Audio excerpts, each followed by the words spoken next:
do I come up with exhibits here at the museum? A lot of times the exhibits find us. We'll have somebody reach out to us and say, hey, I have a great idea. What do you think about this exhibit?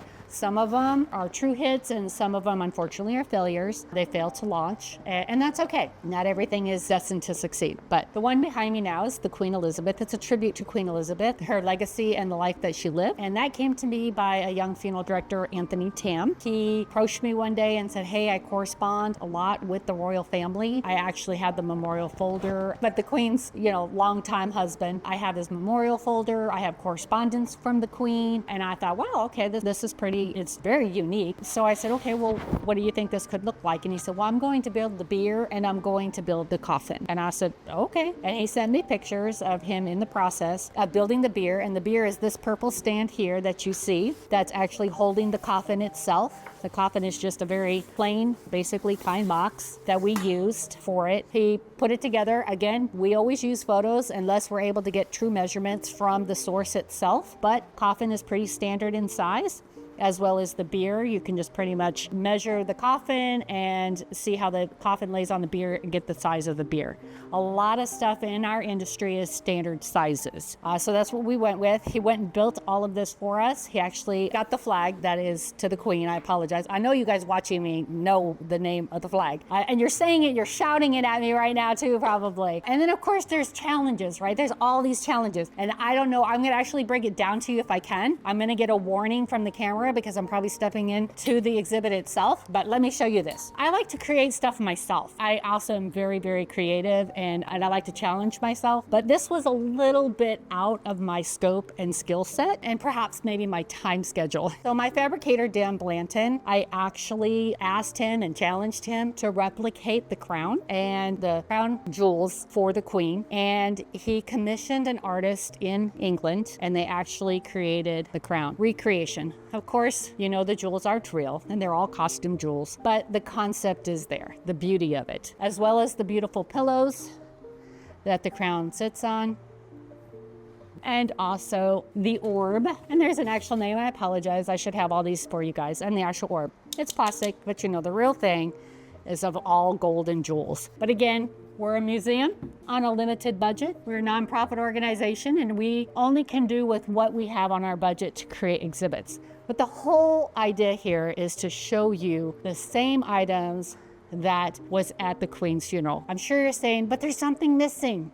Yes, I know it's missing. Her wreath of flowers is missing. Actually, at my house, I have all the pieces. I'm going to be putting it together and I will show it to you in the future YouTube once it's completed. So I'm excited. We will have a follow-up to the Queen Elizabeth exhibit because I will be able to show you how I rearranged some of the artifacts and how I created the text paneling for each of the pieces that go in the cabinet, which are already in there for you to see, but you probably don't know what you're looking at unless you Google it on your cell phone. A lot of people do that. If they don't know the answer or they don't really understand what they're looking at, they'll be on their phones. We encourage pictures here at our museum so people are allowed to have their phones out and do further research on stuff that they're looking at. So this is how a lot of this came to be. Some of the stuff is true and authentic, and then some of it is replicated. Obviously, this crown jewel necklace obviously is not going to be something that we're going to house the real thing on. It's obviously a replica, but it is from the Buckingham Palace gift shop. So we try to create as authentic as we can without breaking our bank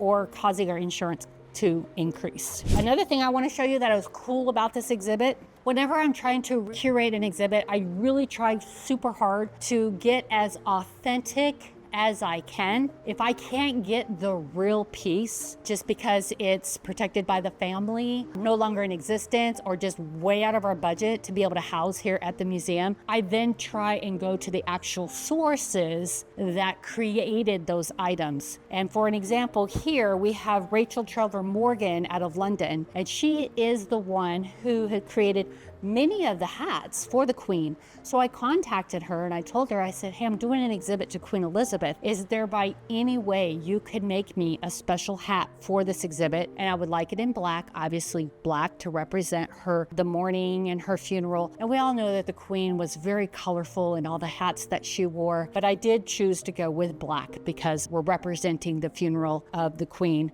And then also I contacted Cornelia James, who is also the company that made all her hand gloves for her. And so We do have as close to authenticity as we can get. They're not her gloves, it's not her hat, but it's the same company that took care of her for many, many, many, many years. But everything else we have in here is a replica of items to the Queen straight from Buckingham Palace itself and its gift shop. Obviously the plates, those are collector's items.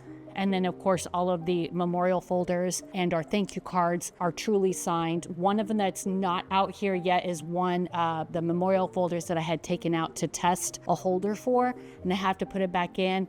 But this here is a true thank you card from the King himself, signed by Charles himself. A thank you card to Anthony Tam for his letter of condolences to the loss of his mother. So I think that is truly a gem to have. Not everybody can say that they have a thank you card from the King himself. Those are just some really interesting items that we had featured here. Another one I think is really cool to point out is the helping people understand the order of service, because with every funeral there's an order of service. There's a lot of planning that goes involved, and one of these days I'll talk about the planning of the presidential funeral. I could only imagine what it took to plan the Queen's funeral, but a president's funeral is right up there in stature, in time, and in all the moving pieces that go into it. So stay tuned for one of those YouTube videos on what does it take to create a state funeral. So again, we have a nice little informational piece here that tells you what times things happen and what times different parts of the either the body of the Queen was being moved or when actual events were taking place. If you have any questions for me regarding the Queen's exhibit, if you have any suggestions,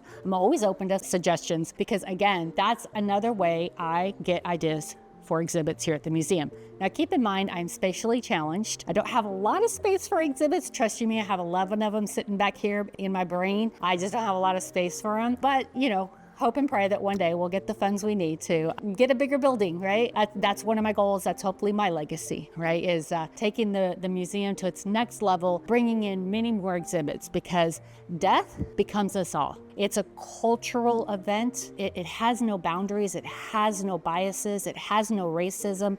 Death affects everybody. And so this museum speaks to that. And I know that there's so many more exhibits that we can showcase here that continues to echo that and helps people learn more about it.